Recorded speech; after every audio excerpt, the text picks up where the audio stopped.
Mən ümumiyyətlə ekstrasensliyə, hansı bir fövqəli qüvvəyə həmişə inanmışam. Əslində biz Peymanla planlaşdırılmamış bir tanışdığımız oldu. Söhbət bizim o ilk görüşümüzdən və aldığım təəssüratdan gedir. Görüş baş tutdu və işgüzar bir söhbət oldu, maraq bürüdü. Birinci plana Peymanın deyəcəklərini qoydum ki, təbii gözümlə bağlı suallar verdim. Elə birinci, ikinci cümlələrdən elə faktları sadaladı ki, mən dəqiq sizə əmin edirəm ki, o bunları heç yandan bilə bilməzdi. Hətta elə şey var ki, bunu ancaq mən bilirdim. İkinci şəxs belə bilə bilməzdi. Sadaladığı faktlar artıq elə bir həddə gəlib çatdı ki, və mən inandım. Nə qədər də ictimaiyyət arasında olsam da, amma elə şeylər var ki, bunu heç kim bilmir. Bu mövzuda olan söhbətimizin bir neçə dəqiqəsindən sonra maraq adamı bürüyür və proqnoz istəyirsən. Çox soyuqqanlı onun proqnozlarını yadımda saxladım.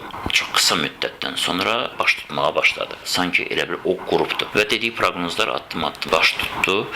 İçində pis olanları da var idi. Hansılar ki, doğrudan da baş tutdu və sanki bir xəbərdarlıq kimi oldu. Və mən dərhal yığdım onun özünü. Dedim ki, Peyman, belə bir məsələ var. Ona da bir əlac tapıldı və tövsiyələrini verdi. Çıxış yolunu axtaranda da belə necə baş verəcəyinə qədər dedi və inanın ki, o da olduğu kimi baş tutdu. Yəni, bu mənada mənim üçün çox maraqlı gəldi və bu adi insan şuuru ölçüsü ilə ölçülmür. Bu cəhalət deyil. Bugün o cəhalət kimi qəbul etdirmək istəyənlər, təqdim eləmək istəyənlər təəssüf ki, özləri də əslində cəhalətdə olduğunu hələ anlamırlar. Nəysə.